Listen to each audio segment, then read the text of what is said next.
Welcome to Choreography, a podcast about the greatest sport on ice, figure skating. I'm Wendy Buskey. And I'm Adrian Buskey. And this time we are talking about the 2025 Nebelhorn Trophy and the Nepela Memorial, two big events in the Challenger Series that happened on a simultaneous weekend and were not streamed from the normal ISU channels. No. So, which means that we have spent $50 and about 87 hours of our weekend watching skating. I'm so tired. I'm so tired. I don't want to see the couch again for a while. Oh my gosh, I don't do well sitting on the couch that long. I am longing for the Grand Prix and its tighter, more concise events. This is just too much skating.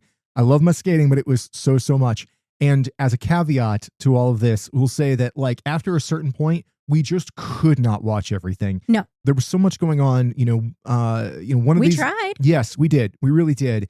But also we were paying for a German site in order to watch the Nebelhorn Trophy, and its replays often weren't available until 24 hours after the event. Plus, we paid, what, 30, like you said, $30 US? Yeah. And there were ad breaks constantly. Constant ad breaks that played the same ads over and over again. Plus pop-up banners over the video. It was super annoying. Thankfully, Solid Sport had Nepela Memorial, and they were the same one that we watched Lombardia on, and that was a much better overall streaming service. But just a frustrating thing to shell out that much additional money on top of Peacock, which we already pay for, specifically to have skating, which of course it has not even hit Peacock yet. It's just one of those things that as a skating fan, I don't love. And if we didn't have the show, I don't think we would have been spending $50 additional to watch this many hours of skating. However, there were a lot of great competitors at these events. A lot of interesting stuff happened, including some really great skates and some really not great skates, and a few surprises along the way. So why don't we start with Nebelhorn Trophy? Why not? We're going to give it a try. Yeah. And then just dive into, let's start with, I don't roll the dice. Let's go with the women. The women. And I'm glad we're starting there because we got to see two fantastic programs from the eventual winner, Amber Glenn from the U.S. Great way to start her international competition this season. She was second in the short. But we did get to see her new Like a Prayer program with full costume, and it is as glorious as I had hoped it would be. After having only seen it in its kind of early form at the Summer Sizzler event that the US Fed put on, this was just so refreshing because it was like a better feed for one, even though Nebelhorn's wasn't great, it was still better. And just seeing it in its full form with the costume that is so inspired by Madonna, and it just, the light in Amber's face, honestly, her eyes, like while she's performing it, you can see how much she's enjoying it. And I know, it was delightful. It's definitely a crowd pleaser program. It is perfectly tailored to excite an audience, give judges what they're looking for, and to deliver the type of energy that Amber does really, really well, which, like you said, just brings this level of joy by the end of it. By the time you hit the Let the Choir Sing part, it really does amp up. I think that there's still some tailoring to be done on both these programs in order to get them quite right. But I think at this early stage of the season, it looks really, really nice. Yes. And she did have a small mistake on the loop. So that's what kind of landed her in second. But her free skate looked, phenomenal. It's the same program that she had last season. She's updated the costume and a few, you can feel like it's been tweaked here and there to make it a little better, a little newer, a little fresher for her. But overall, I thought she looked phenomenal. What was interesting is that she was technically second in both the short and the free, but because of the way the numbers all work, she ended up on the top of the podium, which was really wonderful to see. She landed that brilliant triple axel in both programs, in particular in the free. It just looked amazing. It is so fantastic to see her nail an Ultra C element with that level of command, where it feels like that's the best jump in her arsenal now, and I love to see it. I do think that that free skate does look different enough than it did last season to start to actually feel fresh, which was the thing I always worry about when programs get brought back, that they'll feel a little stale. and it doesn't. It looked really strong on her, and I thought it was solid. When we go into the second position, like you said, she was second after the short, second after the free, lands in first because the rest of the order kind of gets jumbled around a little bit. But if there's a person who had, I think, the definitive skate of the event, it is your second place finisher, Japan's Mona Chiba. Her short program, which of course is brought back from the last season and is a total crowd pleaser and really, really good. I think it had just a minor problem in it.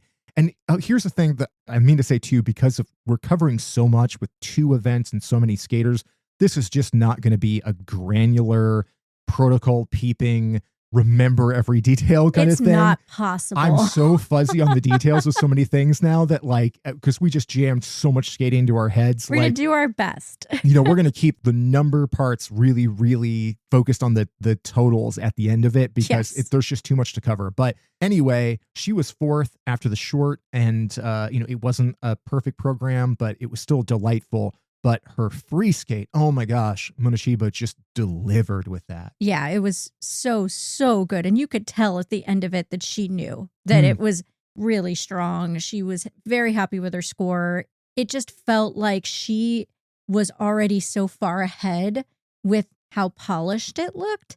So I'm going to take that as a great sign, but also not put too much on it because this early in the season, I don't want to do that. But it really, really looked impressive. What was interesting, though, is in first place after the short initially was Korea's Jia Shin. And that's really exciting to see since this is her first senior season. And that short program was just almost flawless. It was just beautiful. Yeah, I mean, we've been waiting, for a couple of years now for Jia Shin to make that jump into seniors. Now, the last couple of seasons, she's had some coaching changes. Like she left Korea, she went to Brian Orsher's camp, she went back to Korea, and you never know what that's going to do in shaking up a skater. And last season, she finished out her junior career not as strong as I think that as she probably wanted to. But yeah, that short program here really illustrates all of those things that we've been looking forward to with Gia, which is just phenomenal, complete skating. She doesn't have big ultra Cs, but she does have incredible quality. Her free skate here, though, had a lot of errors. She just didn't look like she quite had her skates underneath her through most of that program. And, she was 4th after the free with a strong enough score to hold on to 3rd. And I think that, when you compare that free versus Isabel Levito, who had a much stronger free skate than she did, but Gia was 2 slots ahead of her after the short. So, we've been talking about how it's so far this season, there's several moments where it has felt like the short program has won podium places for people. And that is definitely the case with Gia here. That free skate is going to take some work to kind of get tightened up and get it solid. But, she comes in 3rd here with a 2.845. And I want to talk more about the points once we get through Isabeau. But that is still a very solid spot to be in. Big, nice score. And really, really good stuff. But yeah, also, we've seen Isabeau already this season at Cranberry Cup. But here we actually saw her in her costumes. We saw the kind of the full version of these programs for real. I think just from a costume standpoint, I don't like the short programs. The red is a little too intense on her, and it really wasn't what I was looking for in combination with the cheekiness of that program. But on the other hand, I thought that her costume for the free dance is absolutely fantastic, looks amazing, and suits that. But that's just the aesthetics of it. Isabeau was looking a lot more secure here. Yes. And I think that if I remember correctly, in the free skate, she just doubled a couple of jumps, Yes. and that's what kind of lost her the podium. But she was in 3rd after the short. She was 3rd in the free, but again, the way the math shakes out, it dropped her off the podium into 4th. And we know Isabeau don't like not being on the podium. And that's actually one of my favorite things about Isabeau is that you can read her face in she is a delight and also a competitor. She is really close with Amber and obviously buddies with a lot of the skaters, but she's competitive. So one does not negate the other. And you could see in the kiss and cry that she was definitely not thrilled. And seeing a little bit of the interview afterwards, she definitely had that it's going to be a really competitive season. And I'm going to go home and see what I need to shore up to make sure that I'm back on the podium. She wasn't looking outward. She was looking inward. Okay, how do I improve, fix the issues that I had here, and come back stronger tomorrow. Yeah. And she will. That's the thing about Isabeau is like, just thinking back on season after season now of covering her, she is really good at peaking at the right time. Yeah. This is early. She looks great early. So her right now. Yeah. So, but she's going to look exponentially better by, say, January is my expectation. Yeah. As long as she stays healthy, she should be completely poised to peak at the right time. She does, she's a clutch skater. She tends to come through right at the right time. And yeah, there's the little things to fix here. But like I was saying a minute ago about the scores, I mean, she comes in fourth here with a 207.21. So when we look at just the top four here, Amber gets a 214.49. Monochiba gets a 213.64. Super close. Monochiba almost closes that gap. Jia Shin, even with some mistakes in the free, gets a 208.45. And Isabeau, having doubled a couple of things, ends up with a 207.21. So your top four are all in the 200s, all with very solid scores. Amber's looks great. We know she's capable of more. But for an early season challenger event, that top four look really, really solid. Super. In those scores. And especially those scores look even more impressive whenever you look to the fifth place finisher, Kaya Reuter, who had a 178.44. So, I mean, almost a 30-point spread. That said, I was so excited for Kaya Reuter. Please don't take my previous statement as any kind of diss towards her. This was thrilling to see the progress she has made. I'm used to seeing really nice free skates from her that are still kind of junior, but usually not that great of short programs. Her short program here was excellent. Yeah. And her free skate had some errors, but she still looked so much better. Like, I can see the progress she's been making now that she's moved to the cricket club with Brian Orser and Tracy Wilson. It's written all over her. Yeah, it's been a really nice rise for her. You know, we've been saying for a couple of seasons that, especially as, the Canadians women's program was looking a little weaker for a while, that they really needed Kaya to rise up, but she just struggled to get her international minimums for her short program. So she just wasn't eligible for things like Worlds, She just was always struggling to get shorts that worked. And I think you can see the real impact, like you said, of that coaching change. The short program, really, really nice here. Definitely fell apart a bit in the free, but I think a 178.44, even though it is so far back in the pack from the leaders, is a great score for her. And this just sets her up for a lot of growth. And Kaya really does have a lot of quality. And I think that there's a lot of potential in her. And I'm hoping that we see that continue to rise. And then, a couple of other brief notes from this. I think in the sixth place, Finland's Ida Kahunen is a skater. I'm probably going to get this wrong. And, keep in mind, again, we're covering a lot of people from two major events. We're going to mispronounce some names here. But Ida is somebody that we saw in juniors last year and we're impressed with. She did a really nice job here, particularly her free skate. She still skates a bit junior, but there was such command over what she was doing in that free. It was really impressive. A lot of confidence. It was great. There's definitely places for her to grow and advance, but with a 174.01, she wasn't far behind Kaya. And this was a lot of competitors here. So a sixth place finish at this event is a big deal for a person in her position. Also skating here, coming in eighth, was Japan's Hana Yoshida. We had higher hopes for her here, honestly. I love her short program this season. Love, love, love it so much. I need her to do a clean version of this soon because it is so solid and suits her so perfectly. That Kill Bill program, maybe right now might be my favorite costume of the season. I love the Kill Bill costume. And the choreography is just so spot on. It's great. But she just doesn't look like she quite has her skates underneath her yet. No. We've seen her a couple of times now because she was at Kinoshita Cup as well and underwhelmed there. And Hana was like our rookie of the year a couple of years ago, and it really feels like a struggle this season. So just hoping that we see continued improvement and feel her confidence back because it feels a little shaky at the moment. It does. Well, let's keep it rolling and move into the pairs competition. And this one was really a deep field. Deep field and tight. Very tight. The end result is like 0.3 and change off. So here in Germany, the German team of Minerva, Fabian Hase, and Nikita Volodin do come out on top just barely. Like I said, by 0.3 and change. over Japan's Rika Miura and Ryuichi Kihara. And they flip-flopped spots. In the short, Hase and Volodin were second. They come back really strong in the free. Their free was incredible. Really, really good. Excellent to see this team in such fine form.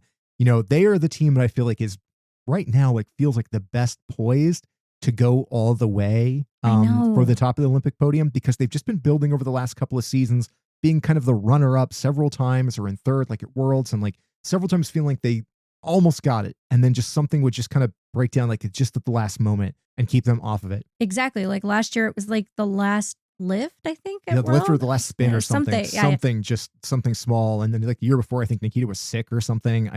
But they looked in prime form here. The programs are really nice. I think they illustrate what this team does so well. And I do think that the ceiling is still a little higher for them. For sure. And just edging out Miura and Kihara keeps things interesting. It does keep things interesting, but also worth noting, I wouldn't say they were perfect. They definitely had, like you said, some places their ceiling is a bit higher. But we saw some more obvious mistakes in specifically the free program from Miura and Kihara.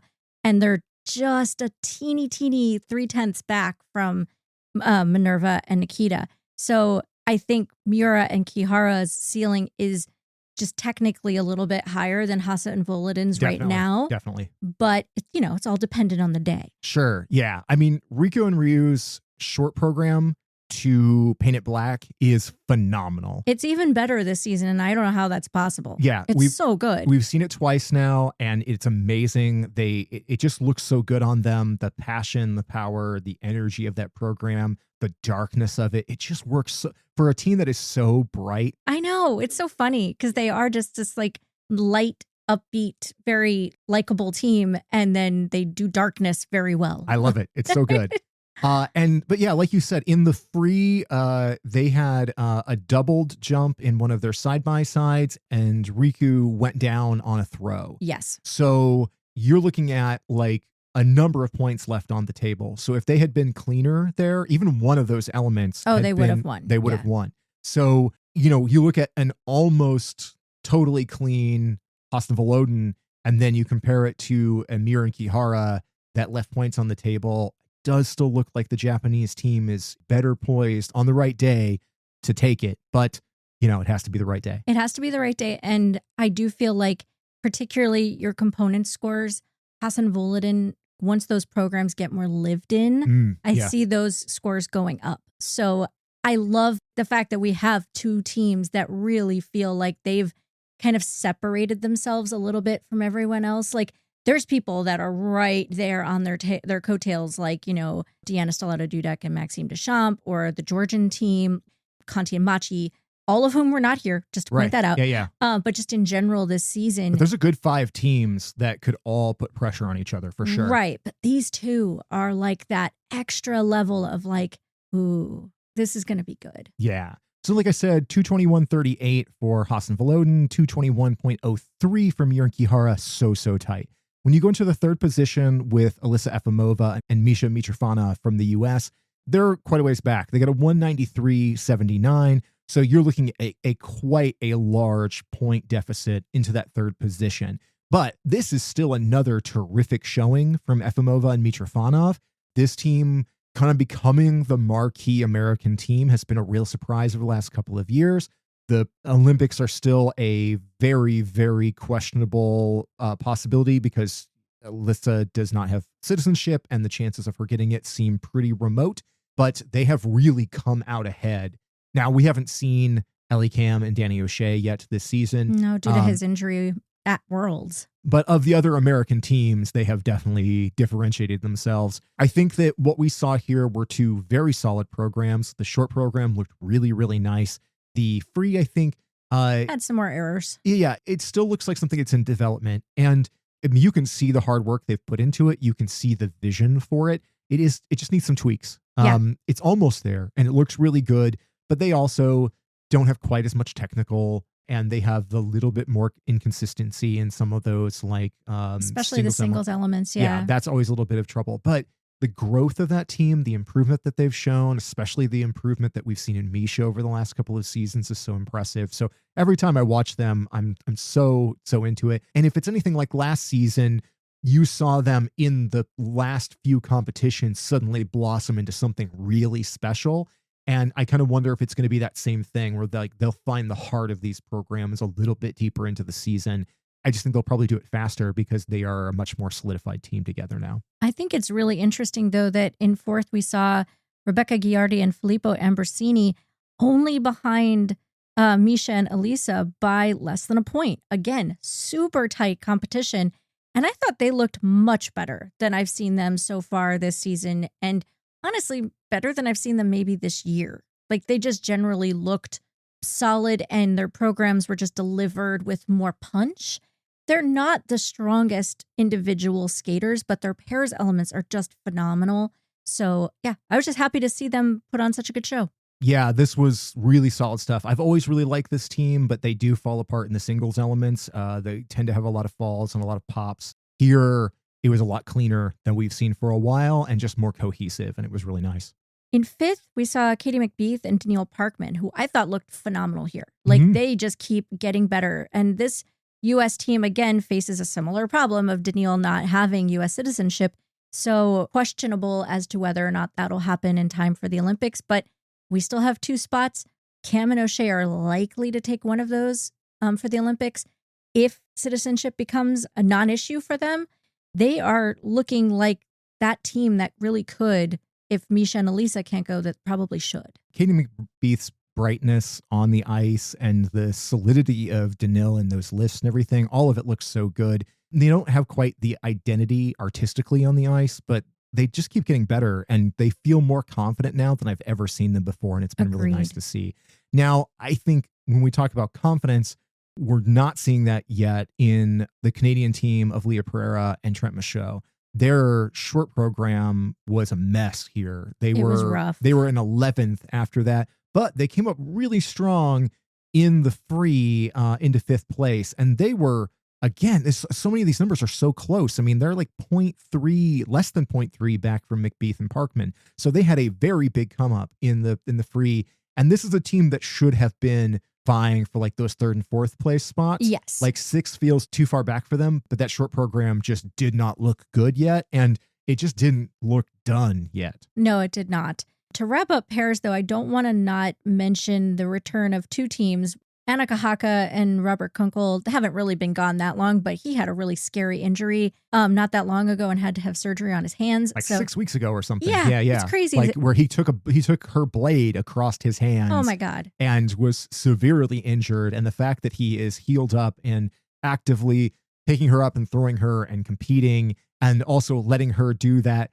low 5 thing that they do right before they skate where she hits his hands as hard as she possibly can. Not right now. I don't know why they're still doing that. Oh my gosh, Annika, go easy on Robert. Jeez. So yeah, they ended up 8th here, right behind Lucrezia Beccari and Matteo Guarisi, who we have not seen in so long. So it was just a delight to get to see them on the ice. And frankly, I think they were a bit underscored here. So the fact that they ended up in 7th in both the short and the long and overall, I didn't totally agree with. But, you know, I'm not a judge, so I can't do anything about that. I would have put them ahead of Pereira and Michaud. Yes, I would have too. And there's still some clunkiness in this program. And you can tell that Matteo's conditioning is still not entirely perfect. I mean, he's been out with injury for a whole year and he's just a new father. So, you know, it's been a complicated time for him to do training and be a human being at the same time. But it's just really so nice to see the two of them back on the ice because I really enjoy that team. Well, keeping it moving, the men's competition. This shook me a little bit. I'm going to be honest. Our winner from Canada, Steven Gogolev. Steven Gogolev. Gogo has now taken a gold. So, you know, we look at how this Challenger Series has been going so far. Roman Sadowski has won gold at one of these events, and now Steven Gogolev has won gold at one of these events. We've been talking for a while that the men's division in Canada has not been looking real strong. And now suddenly things are like ramping up for them, and these guys are getting on the tops of podiums.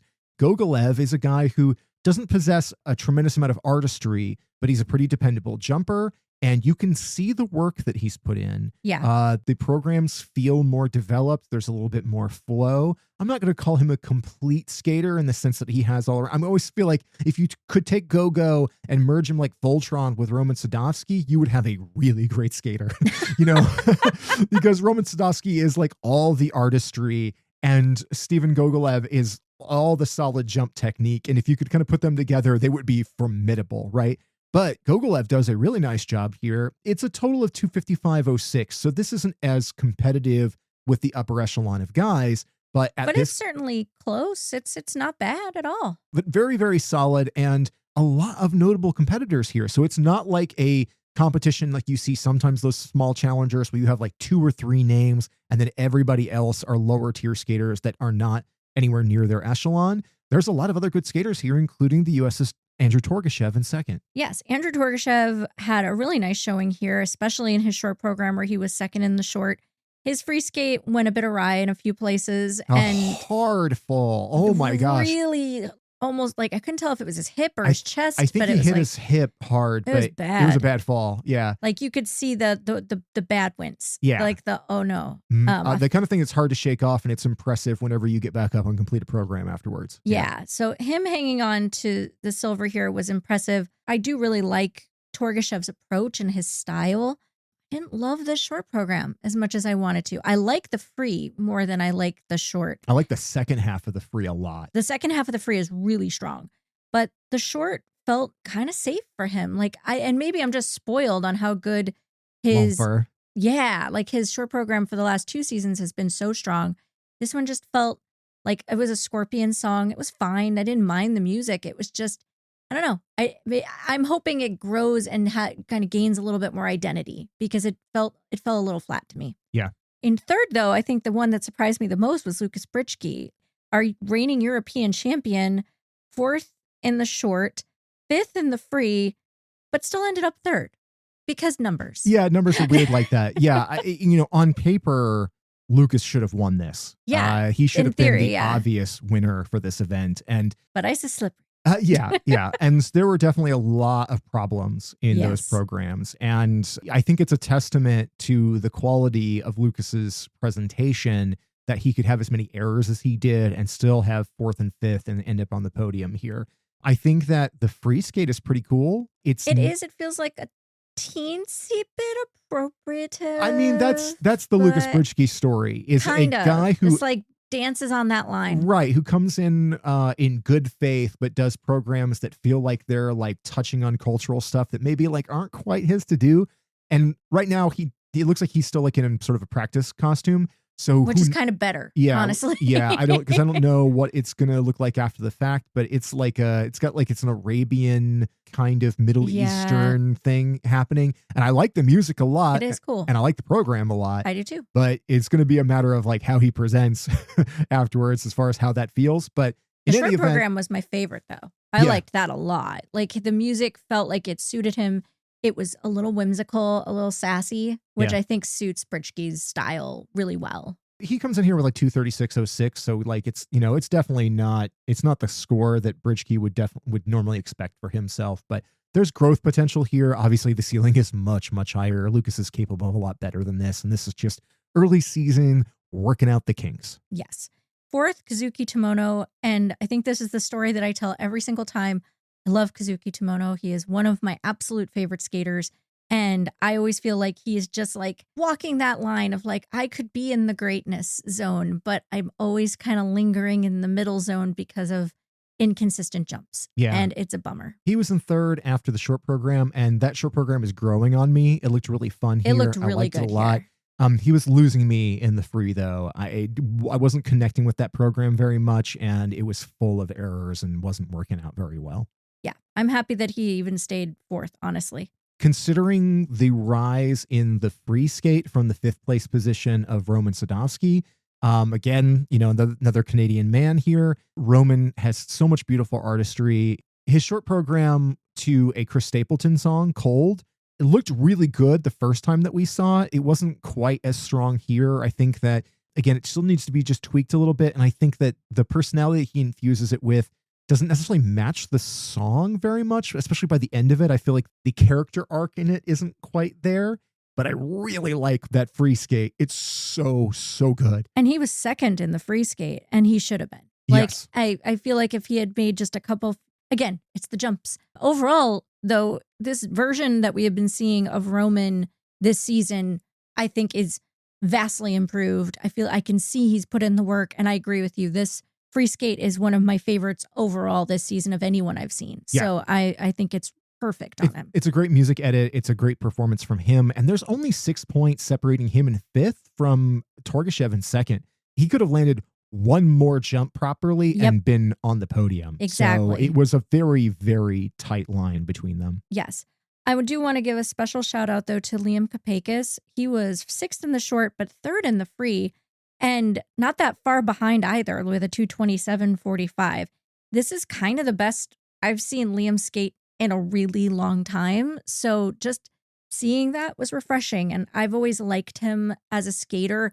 It just feels like his consistency just has never quite been there. So I'm excited for him. And I think I heard that he's trying to get that last TBD spot at Skate America. And I hope the 6th place finish helps him get there. Yeah, I mean, Liam is a terrific artistic skater. He just tends to be a popper. He tends to like lose his jumps all the time or take hard falls. And he looked a lot stronger here, especially in that free. And I enjoy what that guy brings to the table. So a top 6 finish here, I think, is actually really strong for him. Let's wrap up the Nebelhorn Trophy with the dance competition, which saw Lila Fear and Lewis Gibson taking the win pretty handily over Christina Carrera and Anthony Ponomarenko. Yeah, I don't know how I feel about that. First off, I mean, Fear and Gibson's rhythm dance to the Spice Girls, which is like exactly what you want from them, Of right? course. Like this is for a 90s rhythm dance. It's totally in their pocket. And Lila's dress, let me say, brilliant. Brilliant. Absolutely. The Union Jack dress, awesome. The problem, there's two problems, is one, and they've made a lot of changes in it. Yes. We saw them the first time with that at Bolero Cup a couple of weeks ago, and it looked pretty good, but I didn't really like the music mix, and it didn't look like it was fully refined.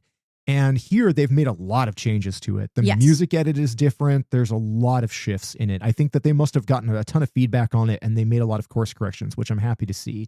But I still just don't really love it. And a little later on, when we talk about Nepela, we'll talk about the Finnish team who have their own Spice Girls program, which I think is 1,000 times more entertaining than this one. Yeah, this one might be more technically sound, but that one is way more fun. Yes. And from Fear and Gibson, a big part of what I look for from them is personality and fun. And I just don't think that rhythm dance hits the way that I want it to. And then looking at their free, like it's the Proclaimers / a Scottish kind of overall thematic for it. Super great. I think it's a beautifully constructed program. It sits really well on them, but it still it's not polished yet. And we're still very early into the season. But I think that when they got their scores back, the look on their faces and on their team reflects that like they won handily, but they're very beatable. Yeah, this was not the scores I think they want to see early in the season, is my read on their faces. Yes. Lila had the more like, I'm keeping my face up and everything's going to be okay and trying to stay positive, which totally tracks for very sweet Lila. Yeah. But everybody else's faces had more of the like, what's happening here? But I love that Scottish program. I think it is phenomenal. I can't wait to see what that evolves into. I really think that is a great vehicle for their Olympic season. No question. I agree with you on Spice Girls. I think it's the right, knowing what Lila and Lewis have done in the past, I really feel like they are the most likely to improve a program because they take the feedback. Mm-hmm. We've already seen it. They take the feedback, they tweak. They're constantly tweaking. And I'm hoping that program will eventually get as good as we want to see from them. But right now, I agree with you. It still feels like maybe the changes that they made were just so drastic that they're still just a little uncertain as they're competing it, which would be totally fair, but it isn't hitting yet. And it's obvious in the judges' scores that these aren't quite hitting yet. If we take the Rocky program as a template for what Fear and Gibson can do, you saw a program that didn't hit early in the season and left a lot of people with a real mixed kind of reaction to it, to by the end of the season an enormous crowd pleaser 2 seasons ago that now feels iconic, right? Yeah, Like it's like a which is super nuts. memorable, Yeah. incredibly fun program that helped elevate them in a significant way. So it's very within their capabilities and their team's capabilities to evolve and iterate these programs till they become something really special. Right now, I think they're adequate. And I think that they're going to have to bring a stronger game in order to be highly competitive. Yeah. I weirdly have a little bit of a similar feeling to the free dance from Christina Carrera and Anthony Ponomarenko from the US. I love their rhythm dance. I love it. I think that is... Don't change a thing. It's fantastic. Yeah. Again, it's the 90s rhythm dance, and this is very much like a couple of the club hits of the 90s. I remember them well. I was in the club. I danced to those songs, right? Totally into that. I think it looks terrific on them. They clearly enjoy doing it. And of the 90s rhythm stuff that I've seen so far, that's one of the ones that I just really, really enjoy. Agreed. When we get to the free dance, it's good. I mean, it's all well executed. It's like a Notre Dame theme. Yeah. It feels like last year's Carmen program, but without the spiciness. And I kind of miss the spiciness. But also, it just feels like there's a number of elements that are kind of repetitive. A bunch of the lifts all feel like minor variations of each other. And while they're all impressive in their own way, cumulatively, I felt like by the time I got to the end of the program, I just felt like I was just seeing just minor changes on the same idea over and over again. And it left me just feeling a little underwhelmed.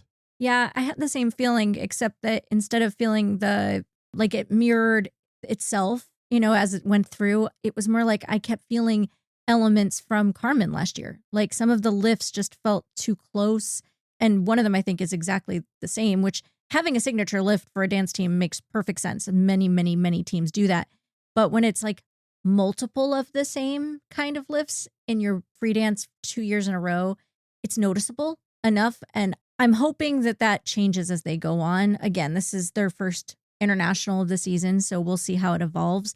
And I got the same impression from their response to the judges' scores as we saw from Fear and Gibson. Whenever they got them, they looked a little concerned. Like that's not quite what we were hoping for. And so they are very likely going to get some notes from the judges and see how it changes. Yeah, with a 192.35 total score here, they're 9 points back from Fear and Gibson. I felt like that should have been tighter. And again, iStance judging is not my key strength. And also, we didn't have consistent score box on this. And and we didn't, like I said, we're not protocol peeping on this one. So just in real time, a good portion of the time, we weren't actually seeing what the scores were coming back as. It was really inconsistent what was on the screen at both of these events. So I don't know what all those levels were across the board. I do feel like it should have been a little tighter, but I was a little underwhelmed by both teams. I'll tell you who I was not underwhelmed by, though. I know who you're going to say, and I'm very excited to talk about it. Yeah. The third place team, the Canadians, Marie-Jade Laurent and Romain Lagac, continue to impress this season. These new programs are super awesome. This is a great return to form after having a really disappointing season last season. These are super good, especially the free dance. I like a whole lot. Yeah, their rhythm dance had a few issues here. So they were in fourth after that, and that seemed fair. Mm-hmm. Their free dance was easily my favorite of the night. No question. It was so well executed. That Cleopatra program is like just tempting me to say it's my favorite so far of the season from any team because it is that good. It's so interesting. I know that we kind of talk about teams that occasionally have like flashy moments that are more, impressive than a lot of the in-between. I feel like this team mixes that brilliantly where they have those flashy, nobody else does these type of lifts and moves, but they also have the skating skills. I really like the quirk of this team, but this program doesn't feel quirky. It just feels good. There's terrific storytelling going on in that Egyptian-themed free dance and a lot of just interesting moves that I haven't seen anybody do before. They string things together in really fascinating ways. They do borrow a few of the strong elements of last year's free dance last year's and the year before and the year before that. Like they definitely have some signature moves. Signature moves. Yeah. They pull some of the greatest hits, but they use them in different ways. Yes. And overall, of the ice dance stuff here, that was my favorite, was their free dance. But I really do want to give a shout out to the German team in fourth place of Jennifer John Sven Rinsberg and Benjamin Stefan. They come in, just a smidgen behind Laurent and Lagach, and there's just a little bit of a treating places. The Germans were in third after the rhythm, end up in fourth after the free.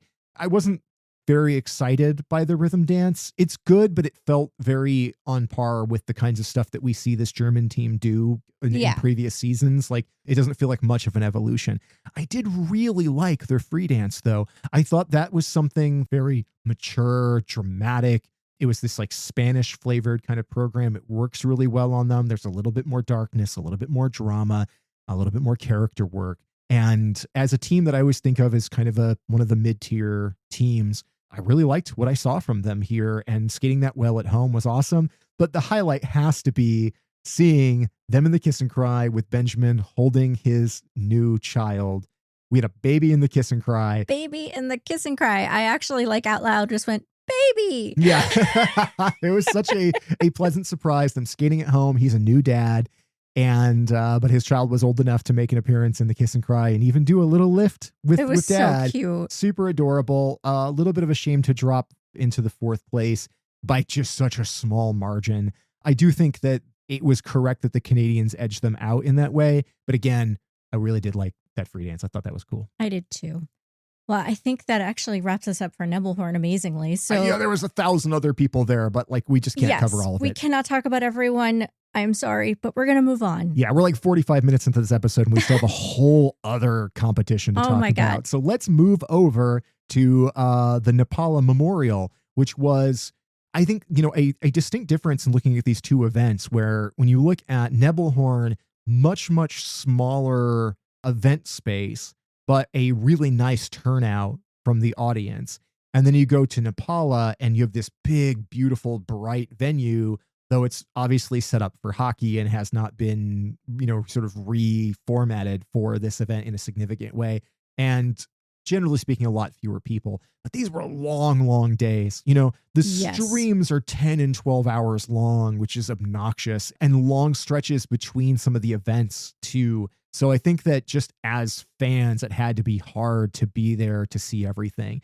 But I think that if you want a real story here, it is in the women's division, where we see a sweep of the podium by the Italians. Unexpected is putting it mildly, to see 3 Italians at the top, and, at the top of those 3, Lara Naki Gutmann, who looked phenomenal here. It's just so exciting to see the development of this skater. We've been talking about since last season this incredible rise of Lara Naki Gutmann. Stylistically, one of our favorite skaters. Her point of view is so interesting, and she has just evolved so much. I love what she brings to the ice, the storytelling, the uniqueness. Nobody else skates like her. Nobody else feels like her on the ice. There's an intellectual storytelling quality to what she does. There's this braininess. When we compare her to like Anna Pizzetta, the Italian skater in the second place, Anna is like all power, right? Like she's intimidating. She is. In a good way. I mean that as a compliment. Yeah, she's like half the height of Lara Naki Gutmann, but all muscle, all power, and just like the aggressive athlete, versus Lara Naki Gutmann feels like the brainy bookworm who is bringing that intelligence and that thoughtfulness into her programs. And yeah, she was first after the short, first after the free, delivered really strong skates. I think that free program, when we saw her do it at Lombardia, it looked a little bit looser in kind of a good way at first.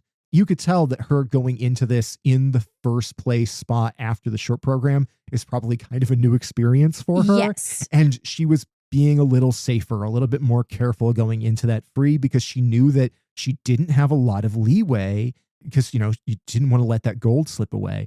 But what you saw was by the time she got to like the third act of it, you could tell she'd locked it in.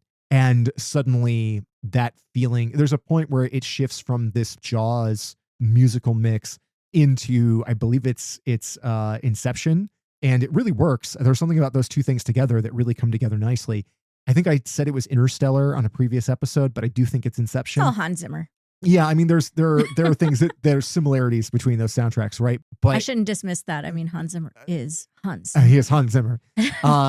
But Laura just really comes alive in that third act of it here, and you see all of that energy as her confidence really just locks in, and she nails the end of the program. She comes out of here with a 202.51. I've got to guess that's a personal best, but I'm not certain. They didn't say that there, and we didn't have commentators at it. And in fact, at this event, I don't think that the skaters in the Kiss and Cry had a monitor. So It didn't seem like it. They kept looking at their phones with their coaches. So Yeah. I'm wondering if they were like checking an app or something, or, watching videos of that where, they were seeing like little clips of what they'd done. But it was definitely awkward. you could tell a lot of times the skaters didn't know what they were getting. And this happened a little bit at Nebelhorn as well when they were announcing things in German. So there were definitely times where the skaters didn't seem to know what their scores were. I remember, we talked about Go-Go winning. He didn't know if he'd won or not. He saw his placement, which was cool. He's like, but what's the score? Yeah. So there were definitely places where the skaters weren't getting all the information they needed in those moments. And I was kind of expecting Laura to have kind of a bigger reaction to it. But again, I think they didn't have monitors. So they're just sort of hearing things and looking at an app or something. But regardless, terrific performance from her, but also terrific performance from Anna Pizzetta. Like I said, all power and not as much nuance, but really strong, confident skates. Yes. And really what I felt like Anna Pizzetta was stating here was, do not just assume that one Italian spot for the Olympics goes to Lara Naki Gutmann. She was very clear with her messaging here that she is fighting for that, and it's going to be close. I mean, I'm really curious, even more than I already was, to kind of see these two go against each other all season, because they do only have one spot for the women, and it's going to be interesting, genuinely. But Anna here, feel like she's locked in. She wasn't 100% perfect, but at the She same doubled a couple of jumps in that free, and she's 10 points, a little less than 10 points behind Lara Naki Gutmann. And I think that even if she'd not doubled those two, I don't know if she would have made up that difference. I don't think so. Like, I feel like Lara is just a little bit ahead of her and as a more complete skater. And Laura just came there to win. It felt like, whereas so many skaters who I thought were coming here to win did not. Yeah, we'll get to them. Okay. But it was a surprising one. it was rounding out the podium. Italy's Serena Yus comes in the third place spot. She was fifth after the short, fourth in the free, rounds out in the third place spot, as these things happen to work sometimes. Very nice skating from her. Not nearly as complete or on the same level as either Lara or Anna, but Serena is one of those skaters that we've seen over the last couple of years make sort of a surprise come up, but she's real uneven. Sometimes you see her absolutely come through and get surprise podium places like here, and other times she just doesn't bring it together. I think that when you look at her, she's 12 points back from Anna and 22 points back from Lara Naki Gutmann. So, there's quite a big drop, but a 180.36 is still a very nice competitive score for her. And I think the free is okay. It started losing me a little bit after a while. I like the outfit. I like the thematic, but I wasn't completely taken in by the performance. And I think that if she can shore that up, she can set herself up for even stronger competitions. I think the fourth and fifth place spots I would not have predicted. No. Fourth was, I'm hoping I'm saying this right, Maria Senuik from Israel. She was seventh in the short, third in the free, kind of similar to Serena in that she was just a very competent, more technical young skater. We watched a lot of skating. If I'm being honest, I can't remember all of the details, but good on her for, especially in that free skate, taking third place on this level with this list of skaters that we're going to start going through ahead of them. Bravo, and job well done there. I mean, she felt a lot like Ida over at Nebelhorn, a more junior level skater who just came through with cleaner programs. Even though they were not complete and they had a lot of juniorness about them, they did their jobs on the day, and that showed in the rankings. And I think that for her, that's the story of her here, especially after that free. I'm excited to see a top 5 finish from Canada's Sarah Maud Dupuis.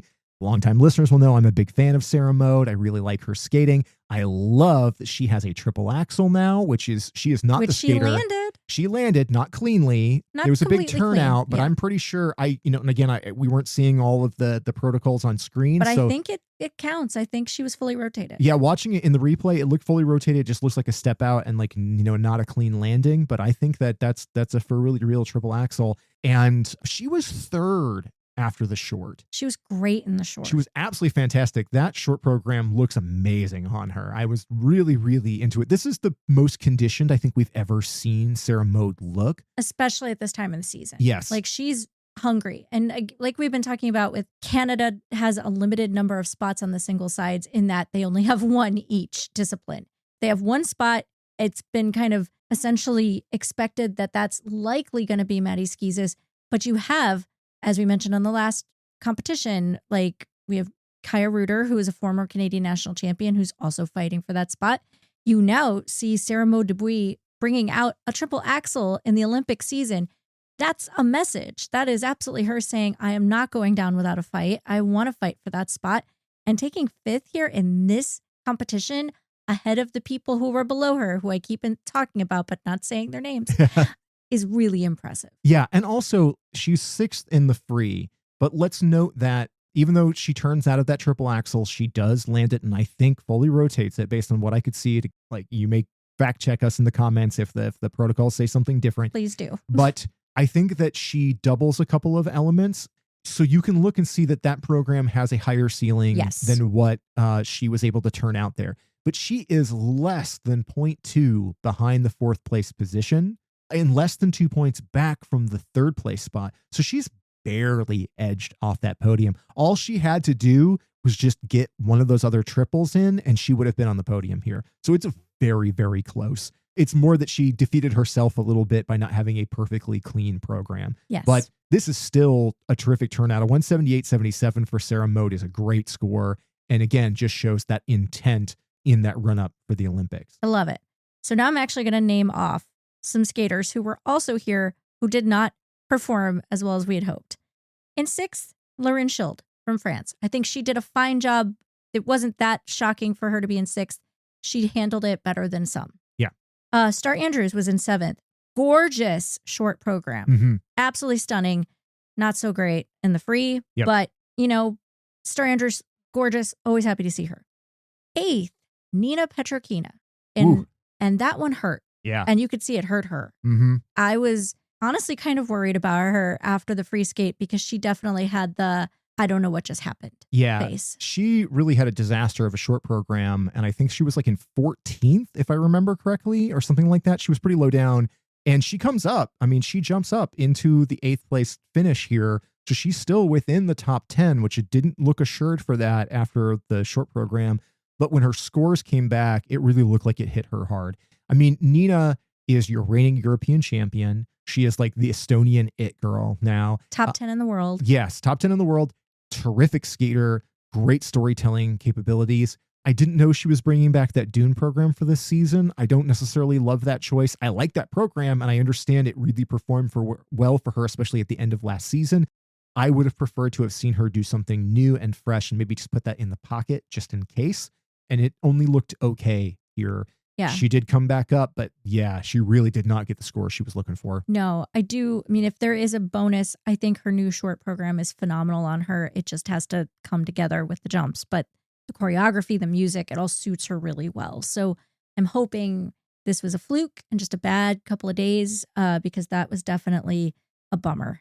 Also, not having a great weekend here was the US's Elise Lynn Gracie.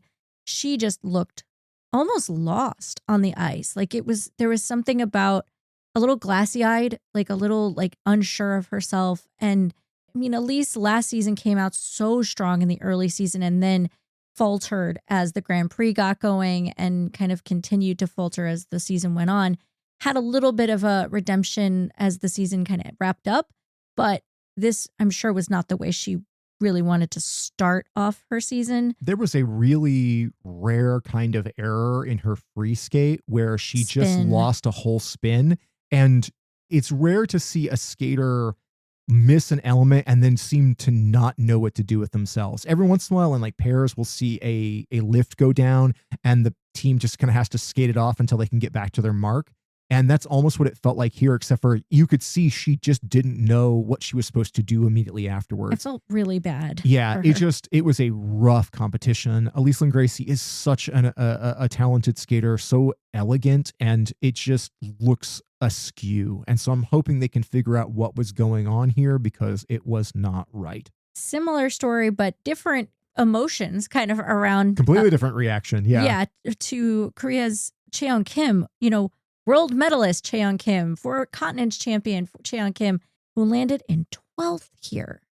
Cheon Kim, if you remember last year, Cheon Kim in the early season was my pick to win it all. I really thought that Cheon Kim was going to be our world champion last year, not seeing the rise of Alyssa Liu coming, because I had no data to run on based on that one. But early on in the season, Cheon had looked incredible. Here, wow, just rough skates. And I think after seeing the end of the free and seeing her in the kiss and cry, where it was clear she was like getting her skate off and kind of massaging on her right leg, I just wonder if she's skating on an injury, if something was going wrong. And I'm sure if somebody knows out there, we will see it in the comments. And I really do appreciate that because we don't know about it.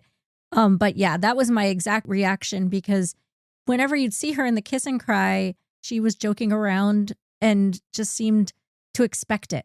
Whenever she got her free skate score, which was not good, she just sort of had this like, whoa. But started laughing. But then started laughing because she had the like, well, I knew it wasn't going to be good. So I was right. Yeah. There's such a dramatic difference between watching Nina Petrikina break down and seeing both times for Cheon Kim where she shrugs it off in good spirits. And that makes me really happy because that tells me that Cheon came to this competition knowing that things were not going to be great, that she was not quite ready to be here. I hope that she didn't further that's really the concern. Yeah, because she's a terrific skater. We know she's capable of a lot better than what she turned out here. Obviously, she knows that too. But the fact that she and her coach didn't seem bothered by that, I think they came in with low expectations and they kind of had a laugh at how poorly some of it went. Hopefully that just means that they will course correct shortly. She's one of my favorites. And a thing I always have to point out is that Cheon Kim's mom, Mama Kim, does all of her costumes. And I'm assuming she did this season's as well. Mama Kim doesn't miss. They're always really great. I like these programs, but they're not ready for prime time because she didn't look ready for prime time. No, but also I don't think it was her coach in the kiss and cry with her. I think it was Jeffrey Buttle. Oh, yeah. So, and they obviously enjoy each other because they were just kind of laughing and having a good time. Which seems to me that Cheon Kim must have much better English than I was aware of because they were clearly communicating just fine in there. Yeah. Yeah. That it was part just was fun to see.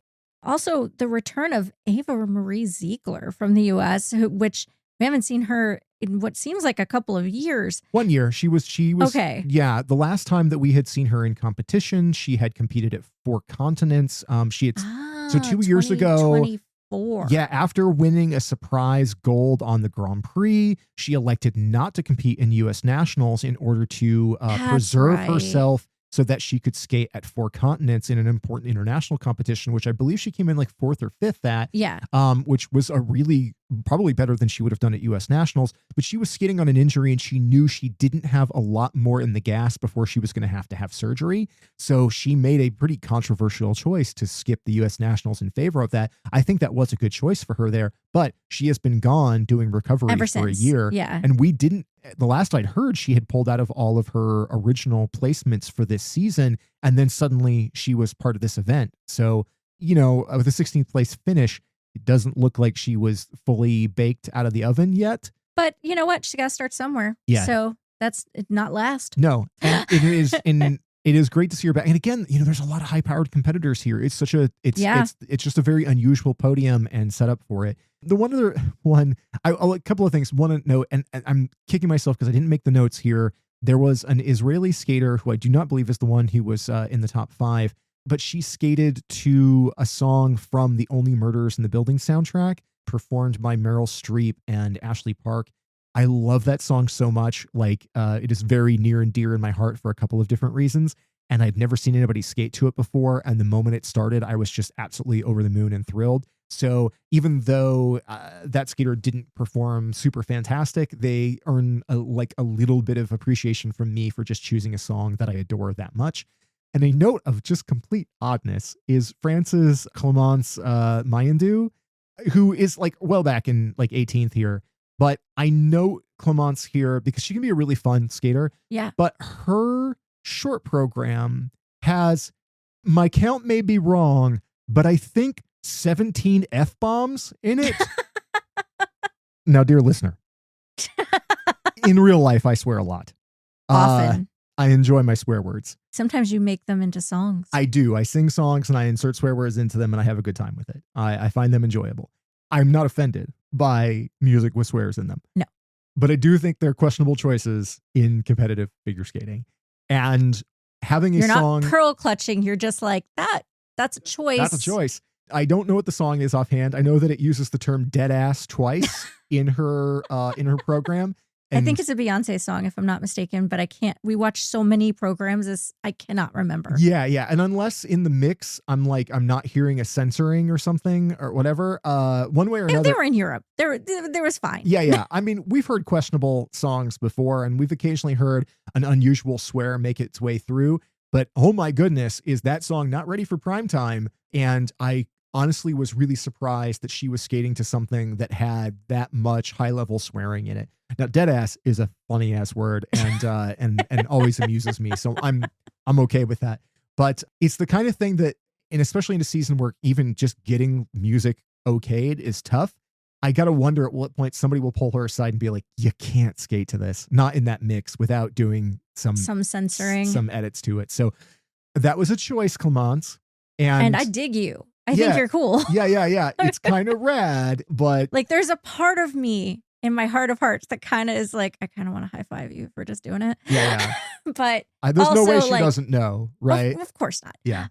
But the judges know, and that's really, I don't want her getting punished for that. Yeah, and also she's French, right? So yeah, sometimes when you have people that are speak a different language than the music they're skating to, they might miss a word or phrasing or whatever. And it's kind of in the background. It's not like Beyonce singing it. Again, I keep saying Beyonce. It's probably not.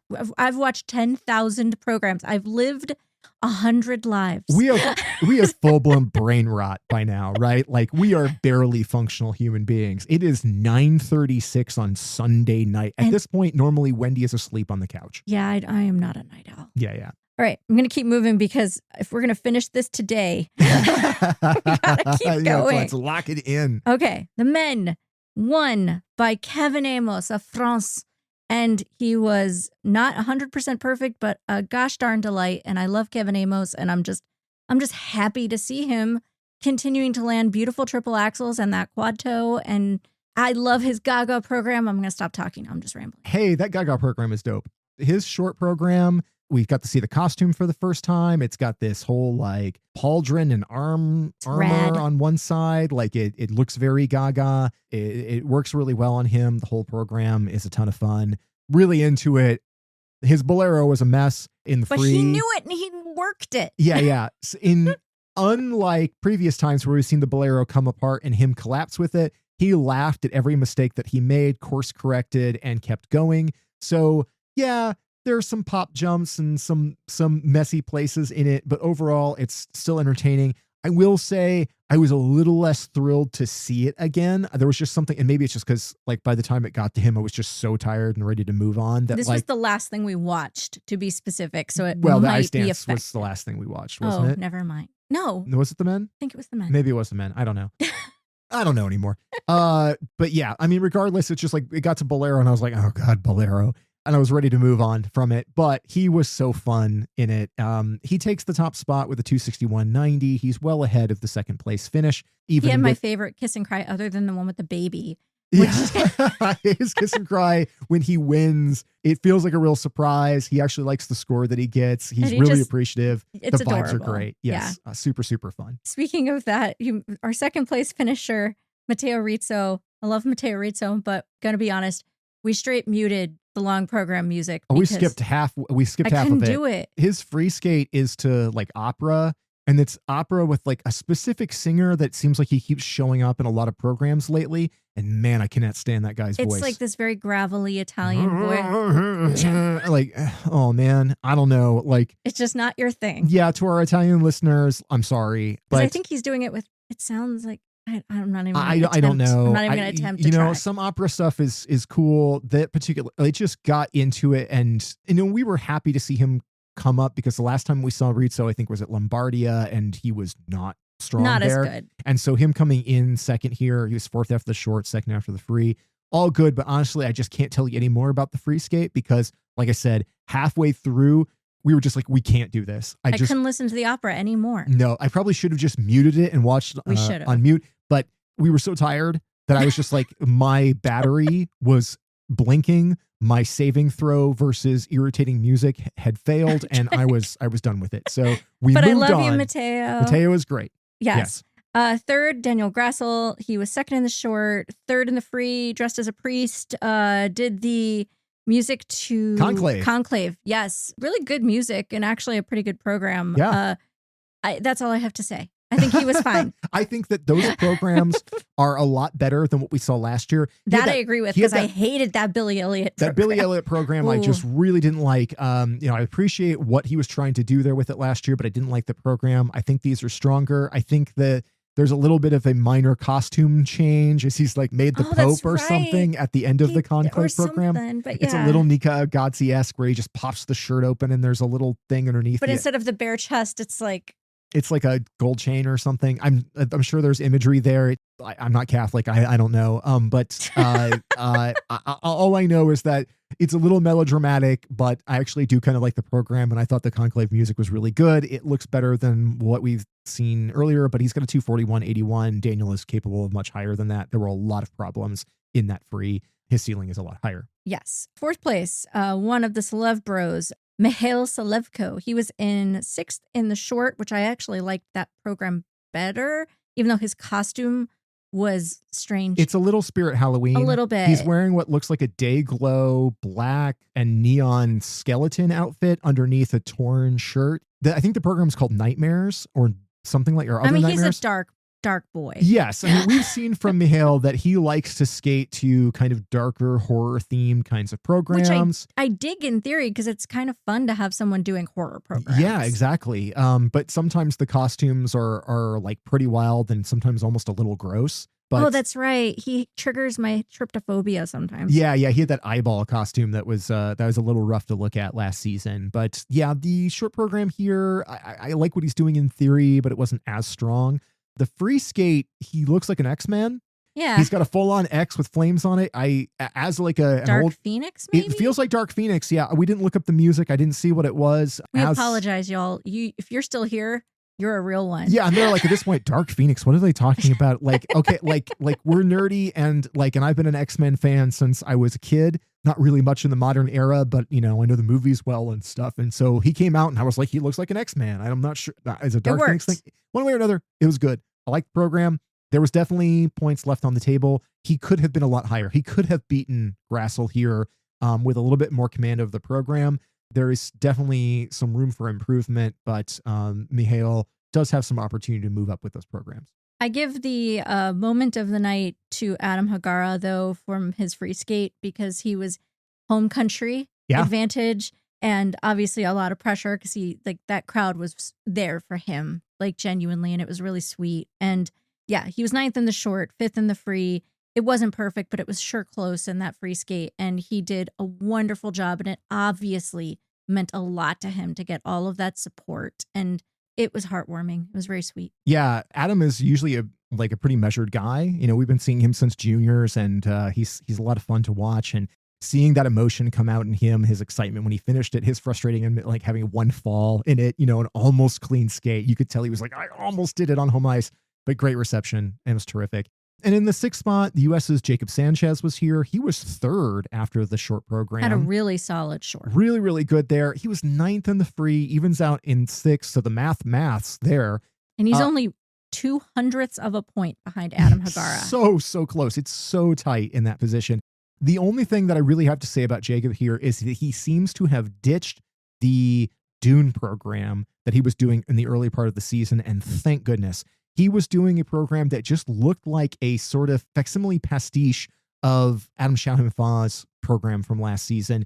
He had the Dune costume, that was all the rage last year. It looked really bulky and clunky on him. And it just made him look really kind of thick in a weird way. And here he looked like he was back in training clothes with a new I don't know if it's a new program or an old one. The fact he was in training clothes makes me feel like it's a new program that's still kind of, they're piecing together the aesthetic.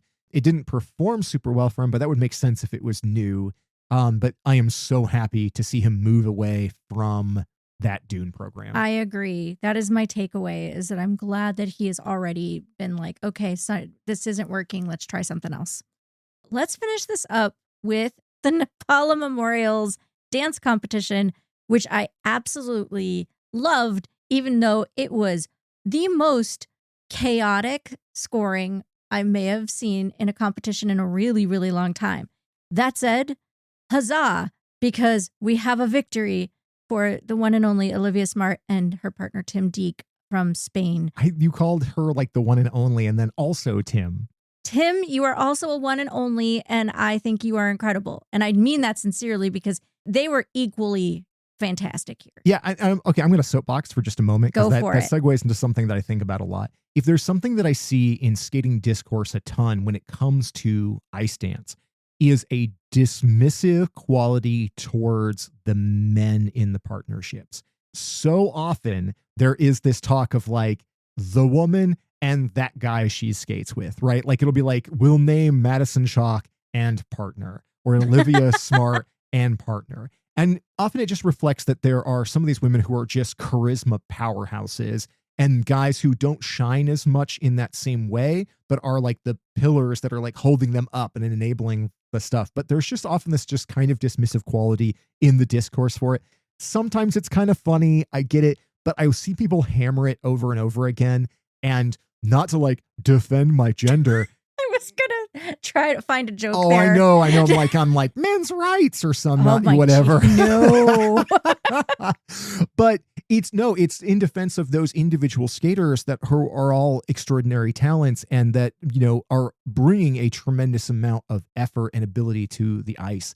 And I think that like when we first saw Smart and Dieck get together, there was this early feeling of like, okay, Olivia is good, but she is a show, right? Like, she is one of those like bright, she's just very eye-catching. And then you had Tim, who didn't feel like he was quite at her level when they first got together. And it didn't necessarily make sense as a pairing after you remember her being with Adrian Diaz and like what and he's so charismatic. He's very charismatic, but also he's this small guy, and they just skated in a very different way. And Tim's entire thing is so radically different. And what we've seen over the course of 2 years is the two of them do what you want an ice dance team to do. They meld into something new. They find their strengths together. They find their ability to tell stories and to excite and to create different shapes and do things that like nobody else can do, right? Like that particular Voltron of those two people brought together, second time Voltron reference, heck yeah.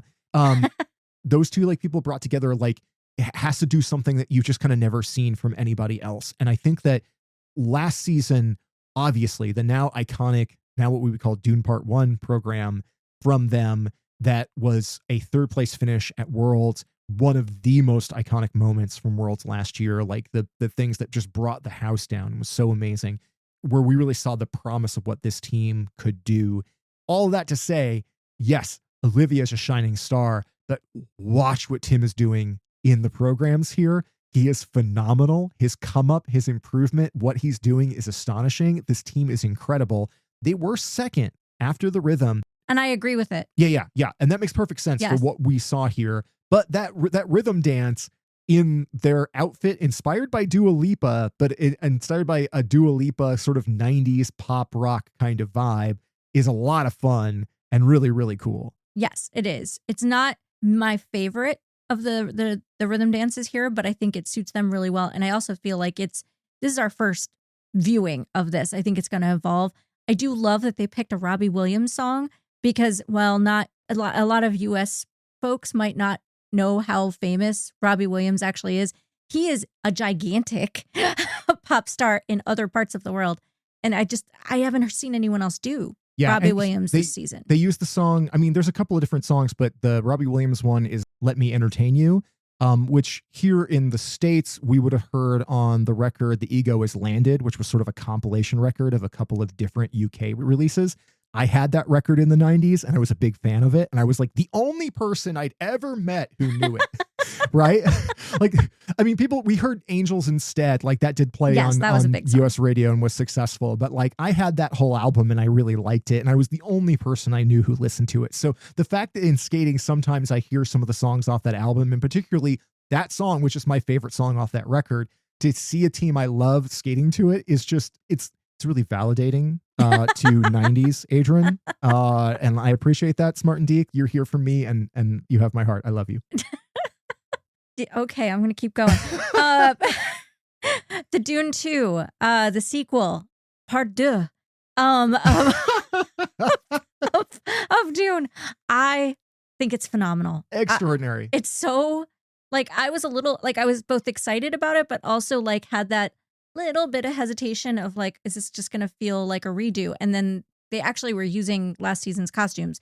They won't be keeping those. That was just for this competition. By the time we see them in the Grand Prix, they'll have unique costumes for this part 2. Now I'm going to say part 2 every time. But instead, it was this wonderful evolution of some of the movements that we had seen, but in a different way. New lifts that were just mind-boggling. And again, just like Dune Part 1, the thing that strikes me most about this program is really that you get a full cinematic experience where you forget the elements. I didn't notice the twizzles. I didn't notice the midline, step sequence. Like, it was just a program. I was just watching to be entertained. Yeah. In singles, I can always tell when a program is particularly good when I forget if they did the jumps. Yes. Because they're delivering something so solid that it becomes seamless. And that's the way it felt like here. They start off the program in the finishing move from the previous season's free skate, and then they almost run it back. They do like this sort of like time reversal where they take one of the last or one of the lift elements from that and kind of do a reversal and do this impressive thing where he is doing a rotational lift with her, where she's like basically in a crisscross applesauce in the air in his arms, and he rotates her and then comes down low, which like just from a center of gravity thing is wild. And they do that several times where they take little bits and pieces of last year's program and then just re-envision them, reapply them in ways that you don't expect. I'll note that something we didn't say about the rhythm dance is that the signature lift, the super impressive final lift from last year's Dune program, instead made its way into the rhythm dance. And the entrance into it is totally different. And it comes out of nowhere. Like, it's so cool because there's no setup for it. It just kind of happens. And then you're like, oh, there it is. There's the lift. But they did it in the rhythm dance. That's wild. Yes. And then, yeah, here in this program, again, cinematic, evocative, does some unique things. The big showstopper lift in this one is such an incredible display of ab power from both of them, where she is like hanging off the back of him and as he's going forward, she lifts herself up slowly by pure abdominal power to go over his head and then flip over him back onto the ice in front of him. Extraordinary. I was losing my mind. I was so into that. Oh my gosh, I could go on and on, but I love it. No, it was phenomenal. They ended up with a 192.67. I would have had it higher, but I also know I love this team. And also the scoring here was wild in general. Well, let's also keep in mind that they had a spin sequence in the middle of that program where they came out of it the wrong direction and skated almost the rest of the program backwards. Yeah, towards the wrong side towards of the the wrong rink. side. They came out of the rotational lift, got going, and then realized that all of the places where they should have been looking at the judges, they were looking at the opposite side of the stadium. So there was a lot of spots where the judges were supposed to be seeing the front of them and got the back of them instead. And you can see it in the program. There's spots where it feels like, the camera's not catching the right angle on this. And because they're not facing the right way. Right. And that's such a crazy thing to happen. And they don't know how it took place. And they managed to course correct it by the end of it. Olivia has a whole run through of this that she released on Instagram, where she talks about how it happened and what they were doing with it. So the fact that they completed the program while making such a bizarre mistake that reversed the direction on the program, and they still managed to deliver it as well as they did and then bring it home and take first, is a real testament. So I think that if you look at the scores there's no way the judges missed that. So Yeah, I feel like that had to have some sort of impact on the score. For sure. The team, however, with my favorite rhythm dance of the competition, without question, was the second place team of Natalie Tachlerova and Philip Tashler, because hell yeah, that rhythm dance was incredible. Yes. The Tashlers in the rhythm dance deliver just such a fun, dynamic skate. We're big fans of this team. Sometime, I think over the summer or somewhere, we had seen them previously. I kept mispronouncing Czechia as Chechnya, and that was like just a brain worm had gotten to my head when I'd heard somebody else say it wrong.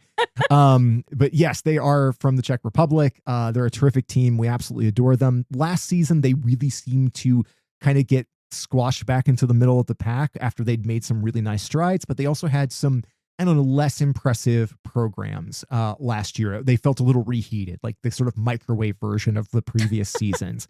And they have made a coaching change. They are now in Finland alongside the likes of Jukka Orihara and Juho Pirinen, who are also here. They've become really close with that team. And Kaelan Versluis as well. Exactly. So they're in a really good camp with great coaches, great other teams. You can see the impact on them. Oh, yeah. And they looked like, especially Philip, just looked like he was having so much fun at this event, which was great to see. That rhythm dance, again, it put them in first, which for the Toshlers in a very competitive landscape, because as we get further down, there's some surprises here. That was a hell of a move. Well deserved. And very well deserved. I think that's my favorite rhythm dance that we've seen from anybody yet this season so far. It's to Waiting for Tonight. It's like a mix of songs, but yeah, Jennifer Lopez, like that part, like there is, I'm not going to describe this well, so please go find the video of it if you can. But they do this like move where they literally like in sync jump up and then both land on their knees at the same time. I don't know. It's like, do I make sense? It was so good. I don't. One way or another, I think that, yeah, it's an absolutely terrific program, and I can't wait to see it again. It was really, really strong. Yes. Now, the free dance didn't work out quite as well. I like this free dance a lot with a couple of caveats. It was Matrix. It's a Matrix program, and that's something, it's always interesting to me. The Matrix has continued to be alive in figure skating. It's like one of those like movies that is held on to in that space. And sometimes that can feel very lukewarm. Here, I think the program is super cool. There's a lot of storytelling elements where they do some unexpected moves that translate very well from the film and the storytelling in it. I like it a lot. I have a little bit I have a little bit of an argument with Natalia's costume, because it has this like these little like wings off the side of her hips or something. Like a peplum. Like, yeah, is that what that word is? One way or another, it breaks the silhouette in a way that I don't think looks good, and it doesn't match up for me. I would like to see that removed, just aesthetically. Like, I think the costumes otherwise are super cool, but I just don't like that element. But there are some places where you could tell that the program still needs some run-throughs. It wasn't fully polished and complete. And there's a part right at the end where they like slide in and do a headstand. That's where I was going. Yeah. Because that, like, until that moment, I was like, okay, I like this. It might not be like my favorite of theirs. Like, as much as I loved the rhythm dance, I was like, this is good. It has lots of potential and there's some really cool stuff. But then at the end, like you said, they went into these like slides that also led her into this headstand that didn't quite ever fully come up. And I just didn't need a headstand in a Matrix program. And I don't know, it broke me out of the rest of the program. Yeah. So from that point, I don't know, my whole mood about it changed. That section needs to go. There's a distinct problem in that moment where it's not coming together. And there's just a few other places where it just needs to be tightened up. I think that it's going to be a terrific program when it's complete. Yeah. But it does need a few revisions. But regardless, first in the short, super well deserved. Fifth after the free, rounds them out still in second place. They get a 186.60. That's about 6 points behind Olivia and Tim. That's not a bad place to be. And I still think Olivia and Tim could have been higher scored than what they got here. I think there was some pretty conservative scoring in ice dance in general. Most teams looked a little despondent. Yes, when they there got was their a scores. lot of pinched faces where teams didn't feel like they were given quite the fair shake here. But in the end, a second place finish here for the Toshlers, especially over the next couple of teams that we talk about. is impressive. They did really well, and I hope this bodes well for this team because I like what they're doing, and especially like that rhythm dance, terrific. So good. So in third, and I'm putting that with a caveat of surprisingly, was Caroline Green and Michael Parsons. In normal times, this would not feel surprising because they are an excellent team. I say it's surprising because they were 7th in the rhythm dance, and it was not entirely their fault. There was definitely something happening on the ice, like several times upon like them starting to do their rhythm dance, where they had to pause and go talk to the judges like multiple times. So they got off their game from the start. Yeah. However, their Groove is in the Heart rhythm dance I was really excited about, and I need a do-over, and I need them to needs a hard reset. It was a mess. Yeah. And I want to put that caveat of like they'd had a problem going into it first, because I don't think that's all their fault by any stretch of the imagination. Right, yeah. But the choreo also seems off. Like something isn't quite right. And I love this team, and that's great music selection. But between the choreo just seeming off, the timing seeming off because of what happened, and also, Michael, I love you. What is that shirt? Oh, it's What's awful. happening? Pixelated Hulk abs or something. It doesn't match that. Like, her outfit is terrific. It totally looks spot on. If you're from the 90s and you remember Delight and remember the look of that 90s pop act that had a distinct kind of 60s psychedelica vibe and a funk base to it, she's spot on. That looks terrific. His outfit choice makes zero sense, and it's ugly. That shirt's gotta go. I can tell that like the second half of their program is I'm Too Sexy, and he's kind of replicating the look from that video. Yeah. I mean, that's definitely like she's doing Groove That's in the Heart and he's doing I'm Too Sexy, but like it's not good. And even though that's not the most important thing, the aesthetic of ice dance has a big impact, and it's just not good. But really, more than anything, that program just never looked together. In a way, I almost felt like 7th was generous. Honestly, as good as this team is, that rhythm dance was so messy and so aesthetically unappealing that by the time it got done, I think I went like a full 15 seconds without saying a word because I was just dumbfounded by how bad it was compared to how good a team this is. So it is genuinely impressive that they came back and were second in the 3 and got all the way up onto the podium in ice dance, where that type of thing doesn't really happen very often. It does not. But their free dance is gorgeous. It's incredible. And it's exactly what I want from this team. Like, it was avant-garde. The music suited them perfectly. It just felt right from the moment it started. Except that Carolyn looked like she was going to puke. I don't know if I wonder if she wasn't feeling well. Yeah, like she is normally the most expressive person on ice. Like she's just such an expressive face. She's always selling. And she was kind of blank-faced and pale. And after one of the spins, almost looked, punningly green. So I was just worried by the end of it, like, was she about to just like throw up on the ice because she did not look well. But despite that, a really cool delivery of that program. And just unique lifts and spins. It is a very different program, and I'm so happy to see it on them. And it's night and day. Mm-hmm. It's like from one day to the other, you see two different teams. And I love variety in like programs. And I do, like I said, I have faith that they are going to turn that Groove That's in the Heart rhythm dance into a thing of beauty for them, because the music really suits them. It's just not there yet. But their long program, their free dance, chef's kiss. Yeah, Beautiful. I love the music. I always think this team does better with things that are a little bit more avant-garde, a little bit more modern dance.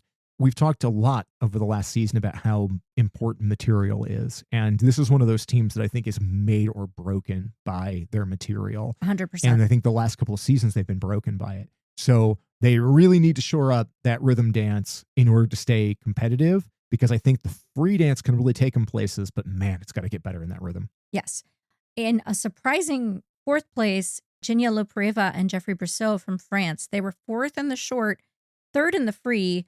Their rhythm dance, it kind of makes me think of Kieran Ponomarenko in terms of their Notre Dame free skate, where I feel like I'm seeing something a bit recycled. Yeah. Like the movements, the lifts, everything feels too similar to like other things I've seen them do in rhythm dances before.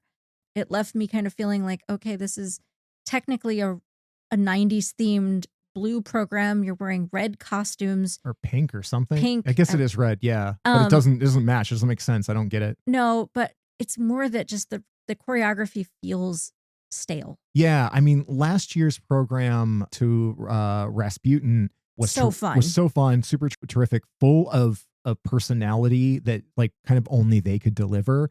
And this program just doesn't have an identity. It just doesn't come together, and the costumes feel like they just rebranded previous seasons costumes, Yes. but it doesn't look like the 90s. Not to me as an American anyway. I can't identify it. And yeah, I'm really underwhelmed with that program. I think that their free dance is stronger. Much stronger. And they definitely looked a lot better here than they did at French Masters, which was the Yes. first time that we saw these programs. And, notably this is them and also the next place team of Demouget and Le Mercier, both of them from France and both of them in the wake of the entrance of Laurence Fournier-Boudre and Guillaume Cizeron into the French Federation and being immediately slotted into being like the top team there, which you can tell has had an impact on these teams. But yeah, La Parade and Berceau just didn't look as confident here. There was a look on their faces in the kiss and cry, like they were sort of expecting to kind of get hit a little bit. I think in the free, there were a couple of little mistakes from Genya that I think that kind of knocked them down a little bit. But again, they were still third in the free. They're not far behind Green and Parsons. I mean, No. they're like less than a point behind. But this is a team that has been on the podium at Europeans. They've been in Grand Prix finals. Like they should have been a much stronger competitor for that top spot, and they just weren't here. Yeah, it was just a little underwhelming, which is disappointing for such a fantastic team. In fifth place, Demouget and Le Mercier, they were in third after the rhythm dance, and I thought their rhythm dance was significantly better than quite a few of the other teams. Yes, here. definitely. And that's a big move for this team because they're the kind of middle of the pack French team for sure. And for them to be above a bunch of them after the rhythm is a real testament to them taking control of the situation when other teams faltered and delivering a really strong program. Yes, that said, though, their free dance was messy and has tons of potential. It's really interesting, very like it looks like Tron, but it's I think it's League of Legends. Yeah, it's a League of Legends mix, which looks really good on them. And man, It does. I got to tell you, like those costumes are cool. Like again, as somebody who's like an old school like superhero fan, and from comic books and also like video games and stuff, like seeing outfits like that come to life on the ice and actually look good and not just look like cheesy costumes is impressive. That's a real nice piece of work on them. Yes. But yeah, there were definitely some places where it was not quite coming together in the free. But in general, this is a team that I have really enjoyed over the last couple of seasons. They do tend to get mired in the middle. And, this is the season where they really have to make that hard push. Well, and the fact that they were only behind Le Preuve and Berceau, their country mates, by around 0.3, like 0.35. Yeah. That's not much. That's way closer than La Parade and Berceau want to see in this season. Yes, exactly. And while, Olympic teams are chosen looking at the career over the past 4 years and consistency, but they haven't been that far apart so far this season. So I think it's going to be a little bit more interesting than we maybe expected before. The last team I want to really talk about here is two of our favorites. Because from Finland, we saw Yuka Orihara and Juho Purinen, and they were sixth in the rhythm dance, sixth in the free dance. There was no surprises with these scores. I felt like they were kind of expected, maybe a little lower than we would have loved to have seen. But at the same time, oh my God, are they entertaining? And they do, going all the way back to what we were talking about with Lila Fear and Lewis Gibson having a Spice Girls program. Yeah, Yuka and Yuho's Spice Girls program is just better. It's superior. It is a superior Spice Girls It may not be program. technically superior. It is no, it is not technically superior. But at pure entertainment value, Yes. it's a better music mix. The costumes are awesome. They're perfect. It's super cheeky, and it brings It is camp as hell. Yes. The Spice Girls as a group were ridiculous. And as somebody who actually sat through the Spice Girls movie back in the day. You were a legit fan. Yes. I remember watching that on VHS with some friends back in the day. And that movie makes no sense. It is obnoxious, but it gives you a sense of just how wacky pants that group was. Yuka and Yuho really deliver on that in a way that Fear and Gibson did not. Again, technically speaking, pure skating skills or whatever, like, yeah, Fear and Gibson are taking them. But from an enjoyment perspective, the Finns absolutely have it. And I think what we see here from them is a team that is far more focused on the audience Yes. than they are on the judges. And I think that especially when you go to their free dance, which is a Moulin Rouge, like a Broadway theatrical Moulin Rouge. And it's not a love story. No. Which I loved. This is such an interesting swing because initially when they come out, we're like, okay, they have to be doing Moulin Rouge or maybe The Greatest Showman because of the outfits that they're wearing. And as soon as it gets started and it's like, okay, it's Moulin Rouge, I'm like, I'm very tired of Moulin Rouge programs. And I like Moulin Rouge was a favorite movie for us in the era. We are both theater kids from back in the day. It punches all of our buttons, but 20 some odd years later, it's getting a little stale in skating. And so it was actually impressive to see them come out and do the Broadway version. And instead of focusing on Satine and the love story, the character that was played by Ewan McGregor in the film, whose name I cannot remember out of context anymore. It's too late. It's after 10 now. I can't remember. Right, I don't remember names anymore. But instead, it is Satine, and it's Ziegler. I can remember his name. Yeah, the sort of like the ringmaster guy, pimp. Kinda. But it's focused on those characters, and it is tremendously fun. I mean, like they're throwing all of the energy into this program, but it hits a point at the beginning of the third act where they just tumble over each other. It's intentional. It's obviously intentional. It's a character. It is a character moment where they just like dogpile each other on the ice. It is silly and crazy fun, and it cracks up the audience. And I cannot imagine that the judges liked it. I have to think that the notes they're going to get afterwards is you have to take this part out. It's entertaining. It'd be great in a gala, but it makes no sense in a competitive program. And as much as I love this team, and I really do like that program a lot, they got to tighten it up because it's a little screwy. I enjoy your use of the word screwy. Yes, it is definitely a bit screwy. I adored it. They entertained the heck out of me. Like I said, it is as camp as I have ever seen. From a pure joy standpoint, I am grateful, but I agree that the last third probably needs some work in order to make sure that the judges aren't like, no, we're just no. Yeah. Yeah. But we'll see. Who knows? Maybe I will be proven wrong and I'll just delight in the fact that they roll all over the ice together in the silliest fashion all season. I'd be happy to see it. It's hard telling. I mean, this team knows who they are, right? I love that they do. They're theater kids. They're out there to bring that big theater kid energy every time they hit the ice. They're so entertaining. They're so charming. They're so funny in the kiss and cry. Yuka is a whole show. I adore them so much, but I would like them to be a little bit more competitive to keep them from really falling behind. I think they just need to make some repairs. But overall, I love these programs. I love this team. I want more good stuff from them. I would love to see Yuka actually get citizenship. There is word out there that it is not out of the realm of possibility that she will get it before the Olympics. If she doesn't, the Finns only have one competitive dance team besides them with Turkila and Versluis. But what that would mean is that another one of those Olympic qualifiers that we talked about last week. Will slot in and move up into that spot. So if for whatever reason it doesn't happen, it'll be a shame not to have this team at the Olympics because I think that the entertainment value alone would be worth having them there. But it would enable somebody else's dream. So, either way is kind of an acceptable outcome. But I do love this team so much. And so the more we get to see them, the happier I am. Always a good day. Yeah. We made it. We made it to the end of these competitions. The only thing remaining, and we have 2 competitions to choose from. Who's gold in your heart?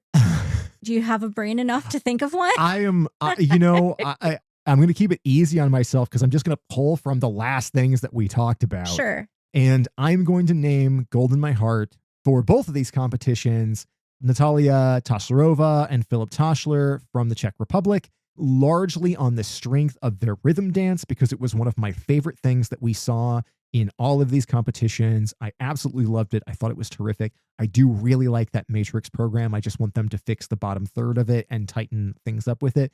But I love this team. I love seeing them get on a podium here. I love seeing them in first after the rhythm dance. I think that was such an impressive thing to do in a competition that had a deep set of competitors, even if a lot of them underperformed. And I'm really looking forward to seeing them continue to do strongly with those programs.